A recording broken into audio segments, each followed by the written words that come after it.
Hi, everybody. I'm Melinda Gallant, and I am so excited today to be talking to you about local film. That's right, movies. The movies. Oh, stardom. Not for me, but maybe for some others. Anyway, come along and let's have another Cape Conversations.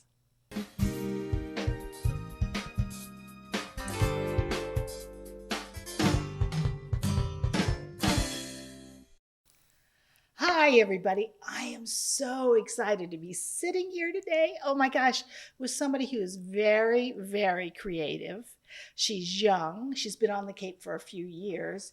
And wait till you hear about all the stuff she does. It's really, really exciting. Gabrielle Rosson, welcome. Thank you.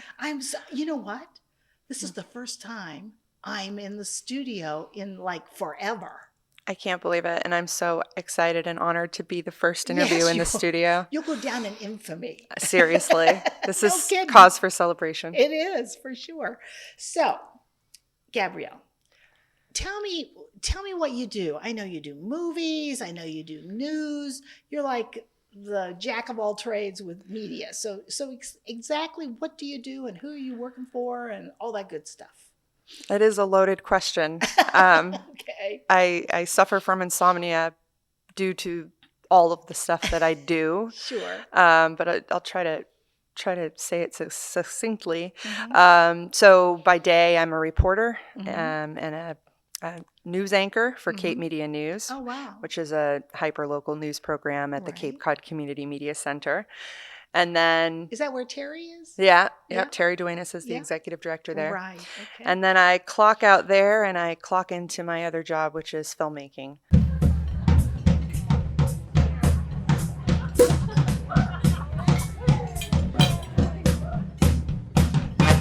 In 1930s Hollywood, men ruled the world, It's a lovely night, isn't it, this morning?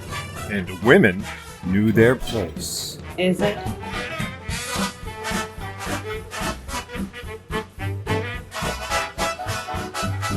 But one woman dared to have it all. Darling. I see you couldn't wait for me. Martini? Starring Samantha McMahon. What would you do if you came home and I wasn't there? And Paul Kandarian. In a film that will leave you hungry for more. You know what they say? No dinner, no dessert. Dessert. Coming this summer. And all aspects of filmmaking. So writing, directing, producing, now acting, Oh my goodness. set design, bug wrangling. That's actually a funny story if you want to circle back to that. Sure.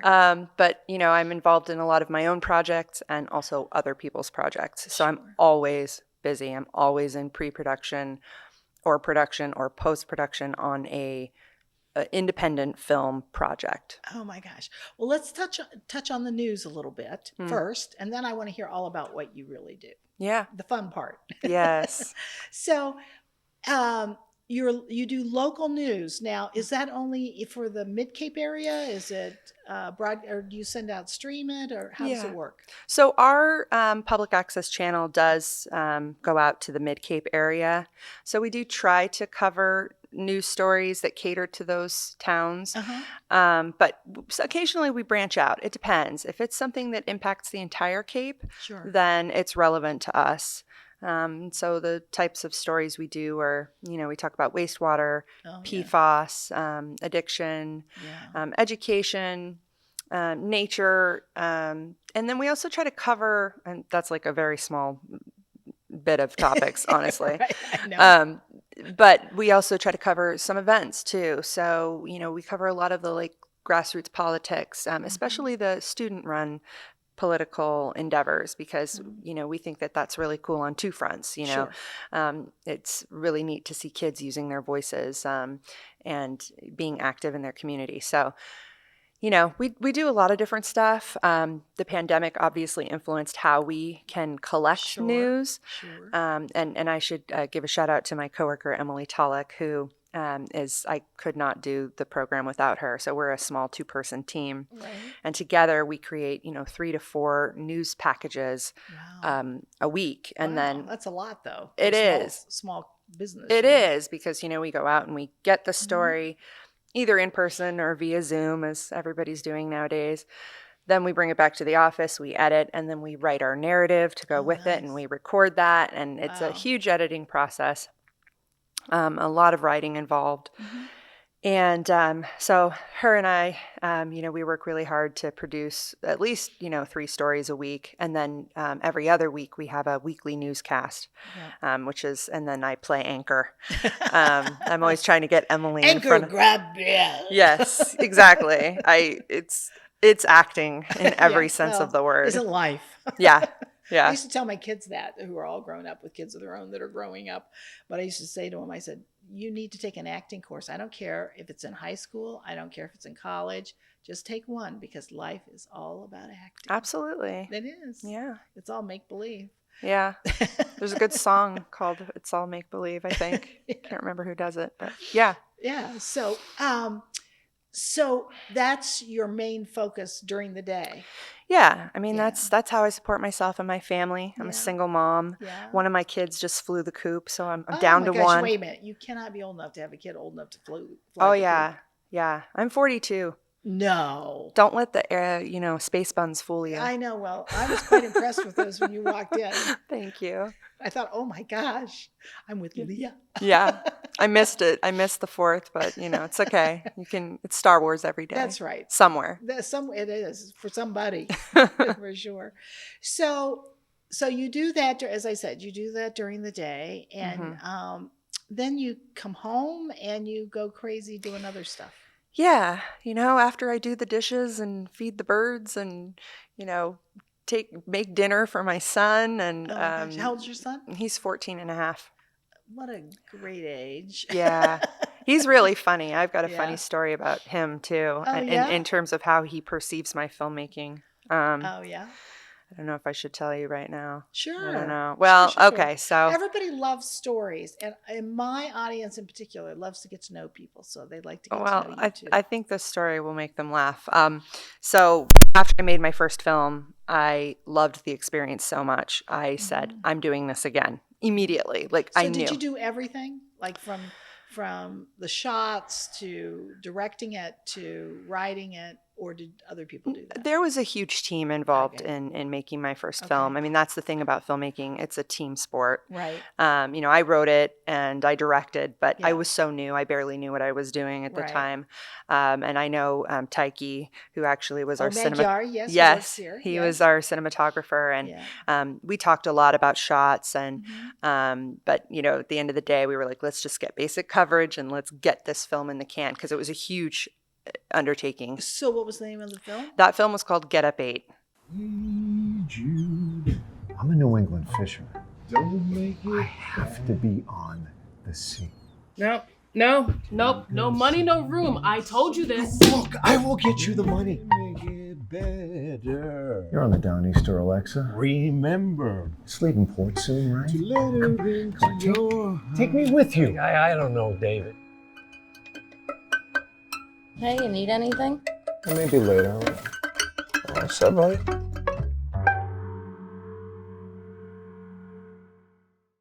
What? Get Up 8. Get Up 8. Yes, and it's based on the title is based on a Japanese proverb, fall down 7 times, get up 8.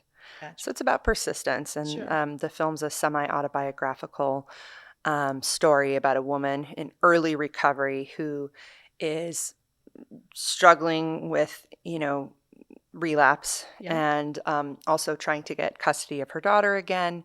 And she's also haunted by the ghost of her father, who the audience figures out by the end of the movie is dead. So, and kind of helps her in a way to overcome those moments of temptation. So it was a really fun story. But after we were done, I said to my son, I said, guess what? I'm going to do it again. I've got this other story and we're going to make another movie. And he goes, yay. And I'm like, yes, he's on This board. is good. Yeah. And he goes, we're going to be poor. And And I just was like, you are a brilliant kid. You are funny. Like, way to backhand compliment me. Yes. I mean, so yeah, he was excited, but he Did the knew. movie go anywhere? Did you sell it anywhere? With Get Did Up you get 8. So, I mean, what I've learned, and this is Yeah. the struggle about Yeah. being an independent filmmaker, is it's really hard to get distribution. And so, especially for a short film. Right. So, How long was it? it's not a huge market. This one was 22 minutes, Oh. which, again, that was my first film. So I learned a lot. And one Right. thing that I learned was that for short films, it's actually a little too long. Right, because short films are what, 10 to 15? Yeah. Yeah. That's what film festivals like. Yeah. So yeah. despite the long runtime, this film actually went on to earn a number of awards internationally. Wow. I think we have like 20-something laurels on our movie poster, just Wow. from all the festivals it either won Nice. at or got accepted to. And I think, it's because not only was it a good story, but the people involved in making it were just all so talented, from the acting to the cinematography. And who was in it? Cape people? Who? Yep. Anybody I would know? Mostly- I know a lot of community theater people. Well, you might know Kimmy Monteiro. Of course I do. I know Okay, Kim. she was our She star. was I directed The Curious Incident of the Dog in the Nighttime at the community college, Okay. and she was my stage manager. I'm surprised I've never met you then. Yeah. Because I went to the college too. I did a little bit Oh, of yeah? theater Oh, wow. with Vanna. Yeah. I was in yeah. Macbeth. Oh, And I didn't see Macbeth. Balm but- and Gilead. Oh, sure. I a few did. of those Yeah. plays. Yeah. Yeah, I'm sorry, we haven't. I know. Well, Yeah. we have now. Now we have. Actually, so Kimmy was in it, and anybody else? Kimmy was in it, and then I did have some actors from Over the Bridge, Mhm. Paul Noonan, Paul Kandarian. Oh, Paul Noonan. I know. Paul who he is, Noonan, yeah. incredible actor. Yeah. And, it just was an incredible So you experience, just really. all went together. Yeah, the talent was really, really Great. good. And I think that's a huge part of the reason that it did so well. Plus, the story, I think, impacted people. Sure, you it know? did. Sure it would. And especially in these times. Now, how long ago did you do that? Was this like 5 years ago? No. So I've only been a filmmaker for a little over 2 years, Wow. but I haven't stopped. And Yeah, so it's just been one project after another, and sometimes that's 2 or 3 great. at once. And Oh, so wow. I've kind of racked up quite a few titles at this point. Excellent. So, so I guess what I need to ask you though is, did you go to school for this? Is this just something that is innate in you? I mean, my husband is an artist, but he's self-taught, and people will say, "Oh, where did you go to school for this?" Mhm. And he laughed. He says, "No, I went to business school." He's a good marketing. He went to school for marketing, right? So he's very good at marketing his own Yeah. paintings, which is a Which good is thing. great. But Yeah. when they ask him, well, did you go to the so-and-so school? He goes, Yeah. nope. Yeah. I'm self-taught. So how Yeah. about you? I mean, I would say I'm self-taught too, especially with filmmaking. Uh-huh. I mean, I was born in California. I Mhm. was, raised in San Francisco and LA. So I was exposed to film Oh, very sure. early. I acted in Oh, like an wow. MGM grand film, a Oh, my gosh. low budget B movie film that Yeah. actually IMDb says is the worst movie ever made. Wait, wasn't the Great American, it was called the Great American Car Accident or something. It was about a freeway accident. Oh God, I don't know. Oh, yeah. Well, I'm just saying Was I have that a one friend- also that the was- worst yes, movie? because my friend wrote it. Who used to Oh, no. write for Frasier and, Oh wow. and Cheers and But he's and proud all of that, those- I bet, right? Because it's like if you can't be the well, best, yeah, he says it's it's almost as good yeah, to be and the of course worst. he laughs about it now. Yeah. So, Now, this film was called Vampires on Bikini Beach. oh my God, that's definitely Absolutely have to see. Is it on horrible. Netflix? I don't think it's on Netflix. YouTube HBO was somewhere. playing it for a while. Oh my God. But I was Too 8 cute. years old, and so I got to spend a whole day on set and Oh, had some nice. lines and experienced film life, and I loved it. And I used to beg Mm-hmm. my mom, please, please let me be in commercials. I'll buy you a house. I used to try to bribe her, just one commercial, mom, one commercial. Yeah. And she was like, no way, I'm not having Yeah. you work. But she did allow me to do theater in school. So I Oh, did a lot of nice. musical theater. So Nice. singing and acting were huge Oh, staples of my childhood and teenage life. At 16, I left home, and I always tell people I ran away with the circus. I actually joined a band, left home, joined a band that I was in for about 5 years. So Wow. music and writing original songs, that was really a big part of my life. Sure. And then as I got older and I had kids and needed to be more responsible. Isn't it funny how that happens? Yeah, happens to the best of us. I went back to school. So I had dropped out of school at 16. So Wow. I had gotten my GED around 28. And then when my son was old enough to go to public school, I went back to school. And I originally was going to go for accounting, but I got in there and I said, no, I'm going to get a general degree and maybe even go for my bachelor's, you know, like I started to kind of dream big. Nice. And I took theater there. That's where I met Vanna Trudeau. Oh, yes. And the minute I started getting She's a involved, sweetheart, by the way. oh, I love her. Yeah, I love her. great. Huge mentor. Yeah, she's also very she's very even keeled, you know. But she's passionate and she knows really not only how to teach, you know, acting, but I also took audition prep from her. Oh, yeah. So she's great. Yeah, She's amazing. Terrific. Yep. I hope you're hearing that, Vanna. Yeah, shout out to Vanna Trudeau.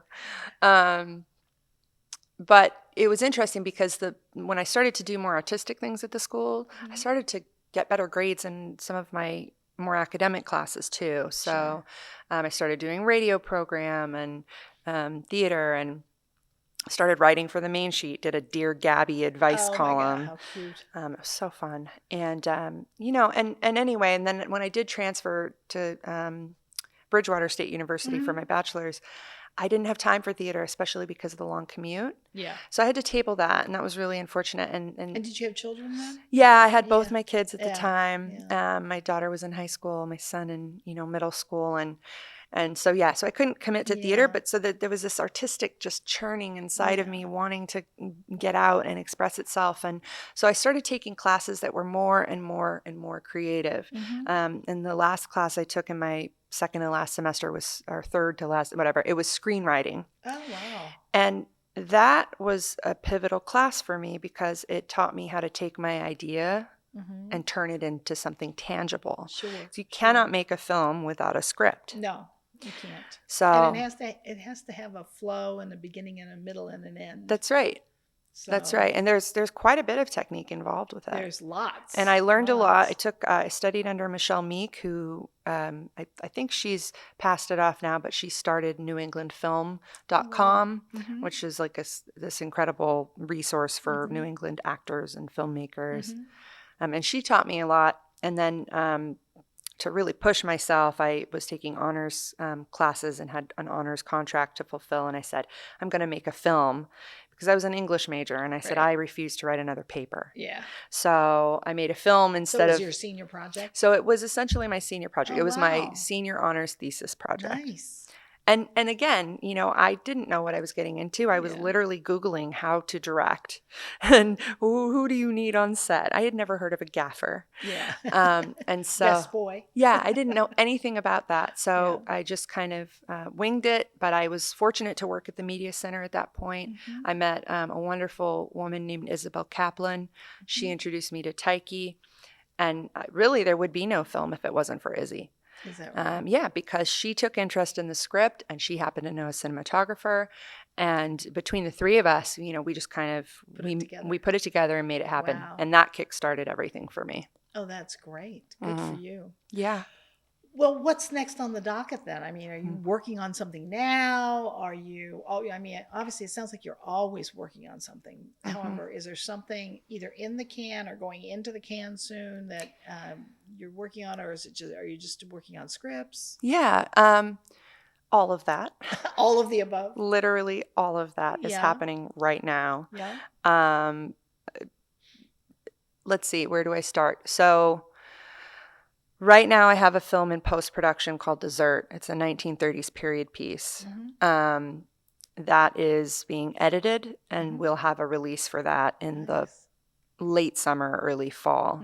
I like to go big. I like to have a big red carpet party, and so we filmed this movie last September, and it's not normal for it to take quite, you know, that long to show a film after it's made, but because of the pandemic, you know, everything's been changed. Everything's been put on hold. Yeah. So I'm really excited about that, and I'm just now starting to kind of promote that, putting out a teaser trailer. Now, do you get sponsors? Do you have underwriters? Do you get grants? How does that Definitely work? Not grants, but I would love to look into getting grants for future film work, because I think, for example, I have a couple stories that I haven't fully fleshed out, but one example is I have a Depression era Cape Cod story, because a lot of people don't know this, but Cape Cod actually did pretty darn well during the Depression because we had fishing. Right. So people weren't like starving and suffering quite the way. Like the Southwest. Exactly. And so I want to place a story there, in which case then maybe I would reach out for grant funding and say, hey, I'm about to tell this story that, culturally discusses Cape Cod and may have an impact. Mass cultural or somebody. Yeah. But I haven't gone that route. I have, however, done a lot of self-funding, like through tax returns, paycheck to paycheck, but also fundraising through, people who are interested in being in the film industry, but who don't really want to do the artistic stuff. So they give money, or community partners. So for example, Dessert, the 1930s period piece, we have our actors drive in this, old fashioned 1930s car at the base of the staircase of the Chatham Bars Inn. Yeah. And so they donated that. So that's an in-kind sponsor, because no money is being exchanged, but it adds so much value to our film. Yeah. And same thing with costumes. I was able to work out a deal with a tuxedo rental company, and in exchange they get film credit, things like that. But what I found is people want to be involved in filmmaking. Oh, sure. I have a friend whose son-in-law is a filmmaker out in New Mexico. And he did a film about a Hispanic girl who was very, very smart, but because she was a Hispanic girl, she was kind of put aside, And but he did all kinds of fundraising for that, and part of it certainly came from friends and family, and and if you did this, you got this. Yeah, and you could get this, and you were listed in the credits, and exactly. There's Indiegogo campaign and Kickstarter. We did GoFundMe, actually, now that I think about it, for Get Up 8. Yeah. And I would have thought that would have been a perfect one for some sort of cultural thing. Maybe you had to drag it out again because of the culture now. I may be able to show it places, in exchange for something, Well, just because it's it has an Asian overtone. I don't know. It just seems like now would be perfect. Yeah. And no, it doesn't have an Asian overtone. Oh, okay. That's just the title, but the addiction element, would be perfect. It's a talking point. It's a conversation starter, and that always has merit. Yeah. Oh, absolutely. So absolutely. So again, so you've got something now. You're getting ready to. So how do you come up with the ideas? Where do they come from? Do you just pluck them? I always have ideas. I'm inspired pretty much by everything and anything. But I have to give a huge shout out to my partner, Chris Salvi, who I met actually about almost 2 years ago, when I was an early filmmaker. And he's a New England filmmaker. He's an actor. He's a writer. And we're together because we are so similar. Is that right? We're always writing. We're always coming up with stories. But I learned a lot from him. And I think, he's been a huge influence. So together we work on a lot of stuff. We just co-wrote something. So, we're always bouncing ideas off of one another, reading each other's stuff, critiquing each other's work. I think he's got me beat at this point in terms of how many films he's made this year. But yeah, it's, I get a lot of ideas, just random inspiration, sometimes even from dreams. Yeah. But also a lot from him, working with him. Nice. Nice. And is he from the Cape also, or no? No. So he's from Central Mass. And we actually met online. He had responded to the trailer for Get Up 8. Oh, no kidding. And then I think we ended up meeting. Then he said, and who is this woman? He thought it was a man, actually. No. He thought it was Gabriel. Oh, no. He was like, there's no way a woman could have written this and directed this, because it's, it gets pretty heavy at times. But yeah. Not all women write, romance comedies, rom-com. Right, exactly. And I try to stray away from that, to be perfectly honest. I actually hate that kind of stuff. I like watching that stuff with a pint of ice cream and some popcorn and well, don't we all? Because you have to think. Right, exactly. It's super fun, but it's definitely not what I write. I write about human behavior and repercussions of behavior, and I there's always a spiritual aspect because I was raised in the church. And so I'm always thinking kind of like about the afterlife. Which church? There's lots of them. Well, that's true. I know. Well, Catholic? most people know what you mean when you say raised in the church. So Catholic. No, Christian. Oh. Yeah. So. Oh, when you say the church, you mean Christian. See, Yeah. when you said I'm from the Midwest, so I think Okay. when you say the church, I always think of Catholic, although I'm Yeah. not, I'm Protestant. Yeah. I don't know. I don't think the church really likes me at this point, just because Church may not like a lot of us. I don't think. have, similar beliefs, Yeah, and sure. certainly in terms of politics, Yeah, I'm pretty liberal. But you don't do political movies as of yet. No, I've never made a political movie. Oh. They're mostly just about, they're very character driven. Right. Let's look at this person. Which are Let's the best. Yeah, it's really fun, especially, in short form. You have to be really careful and you have to fit so much into so little time. So it's got to be about, what they say, what they don't say, what they do, what people around them do, and of course what happens to them. Do you bring in life experiences? I mean, we all have experiences in our lives, whatever they may be. Do you bring that in, Yeah. I mean, Get a Bait was, like I said, semi-autobiographical. And we actually filmed a scene where the main character, Kimmy Montero, interviews for a job at Papagino's in South Yarmouth. Oh, no kidding. Well, that's actually where I had my first interview on the Cape. Is that right? I didn't get the job. Oh, no. So not for like pizza, but like, I was going for managerial. And so, so there's always true stuff in my stories. I try. Good. Well, they say you should write about what you know. That's what they say anyway. I teach improv at Cotuit Center for the Arts, and last night because of COVID, we have a very small. We can only have 8 people in the class. And last night, 2 of them were sick. I hope they don't have COVID. Anyway, but we were writing comedy sketches. And the first thing, it's funny because I have one young man in the class, and the rest are all older women, and we all love him to pieces. And his mother told one of the women, "Oh, he's loving this because he can't do it no wrong." Anyway, the long and the short of this whole story is that I said to them, "You have to write what you know." And one of them raised their hand. He goes, "Well, yeah, but I don't. What do I know?" And so we just started listing the things that she did that day. Just tell me what you did today. And it came, from going through a Dunkin' Donuts line to this, to that, and whatever. And it was like all of a sudden it clicked. Oh, I get it. And I said, now how can you make that? What makes it funny is you have to make it absurd. And that's what they did. And they wrote some pretty funny stuff. That sounds so cool. Yeah, I would love to take your class. Anytime, come see me. Yeah. So it's fun. That's fun, I think. I think there's a subconscious element to it as well, though. That's really powerful. I didn't know that when I started this journey of writing screenplays and telling stories. Sometimes it's not just what you know, it's what you don't know. Oh yeah, that's true too. It comes out. It comes out as things from your subconscious mind, and it can be really therapeutic too. Right. For example, in Get a Bait, I wrote a scene where the main character visits the grave of her deceased father.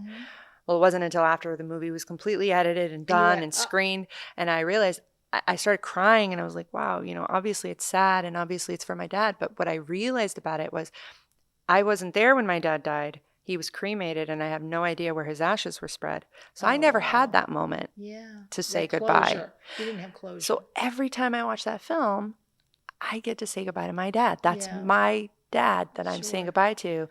And that I didn't plan. That was completely subconscious. And that I think writing can be very therapeutically powerful. What is amazing to me, though, is beyond all the thought process is how a script has to be presented, especially a screenplay, because you have to have the shots in there too. No. You don't? That's a shooting script. Okay.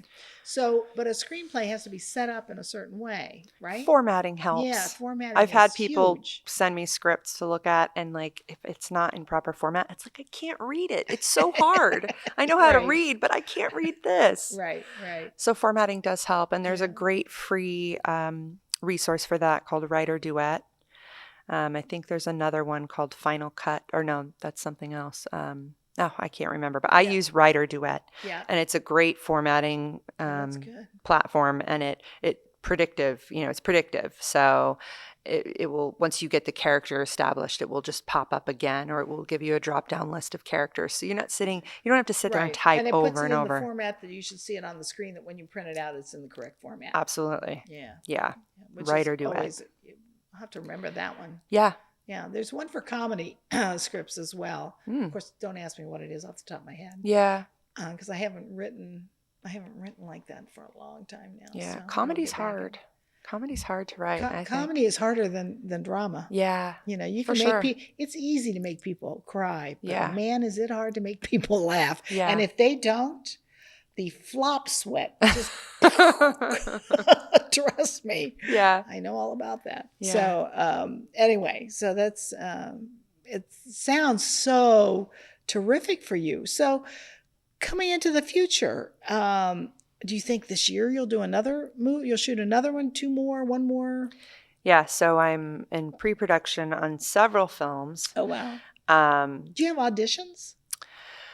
No. Sometimes. Oh, okay. I did. I auditioned for Dessert.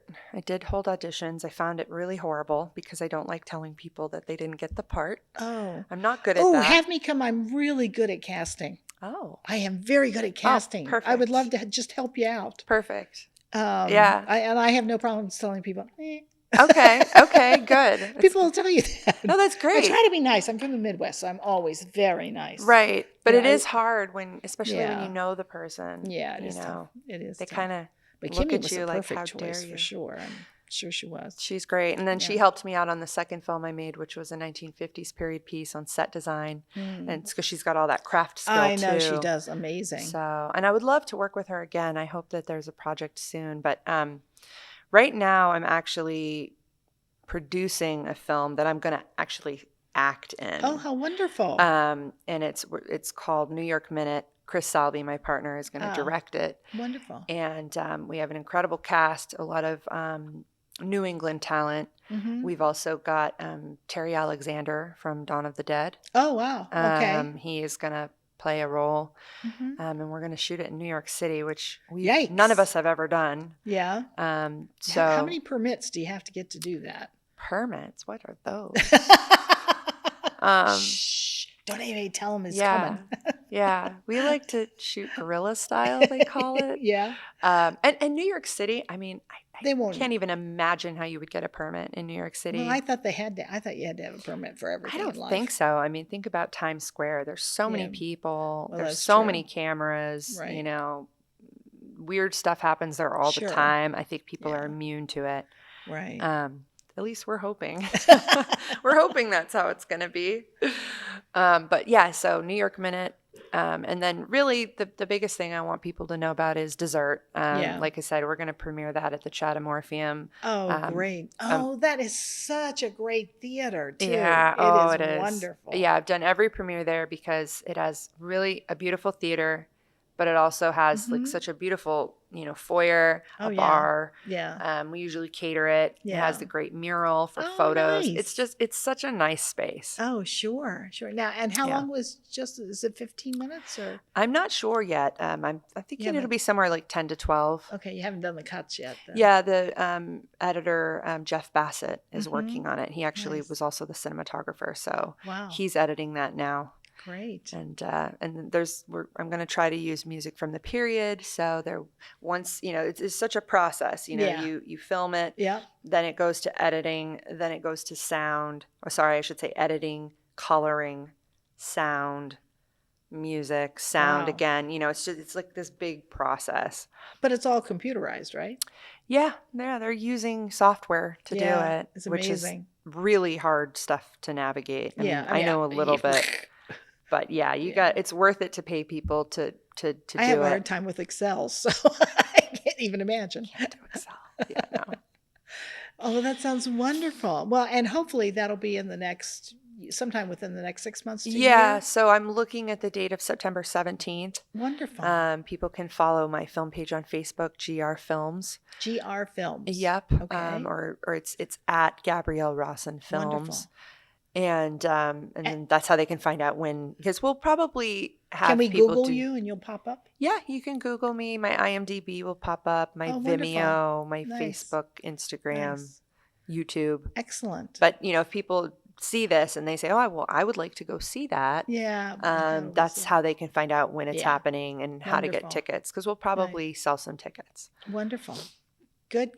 Yeah. And in the meantime, your news anchor, Gabrielle Rosson. Yeah, they can tune in every other Friday for a brand new newscast. Excellent. So actually this Friday we're taping, so we'll have a new episode up this Friday Excellent. night at 5:30. Excellent. Well, there's a lot going on the Cape. There's a lot of controversy on the Cape right now, I think. Yeah.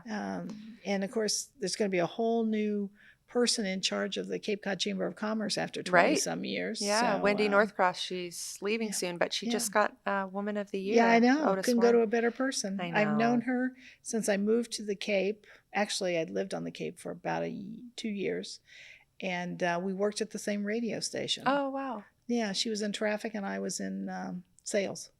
Awesome. So yeah.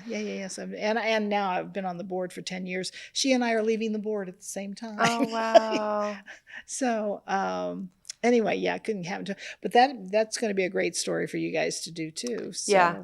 She's a mid-Caper and a graduate of Cape Cod Community College. Yep. And She's a real Cape Cod hero. Yeah, she is. And I think a nice representation for not only the Cape, but for women here on the Cape as well. Yeah. Which is important. I interviewed her not too long ago, and that was one of the things I talked to her about, leadership and obviously how she inspires other female leaders in our community. Well, she's originally from the Midwest, and all us Midwesterners are okay. At least we think we are. Yeah. And of course, if you'll notice, we're from the Midwest. Right. We don't live there any Not longer. anymore. No. Past tense. Past tense for sure. So what else do we want to tell everybody so they can see you on Gabrielle Rosson on Facebook? Yeah. No, GR. It's so it's GR Films, but Okay. that handle was taken, so they would have to look for Gabrielle Rosson Films, and then the page would All pop right, up. great. Or just like you said, they can Google me and then they'll find everything. All right, excellent. Yeah. Good, excellent. Well, I want to thank you for being here today. Thank You're you. wonderful. You're a delight to talk with, and I'd like to get to know you better because it's all such exciting stuff. Thank you so much. And I you think can we will.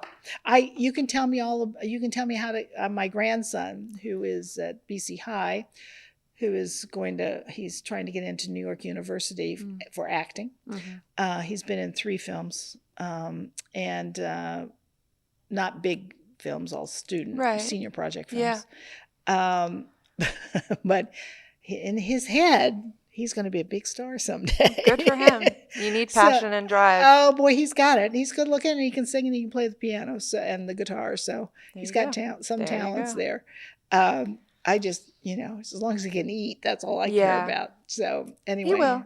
I know a lot of people So in if New you ever England need that work. a younger person, All right, you're already casting for me. I am. That's it. See, I'm telling you, and I'm good at telling them no.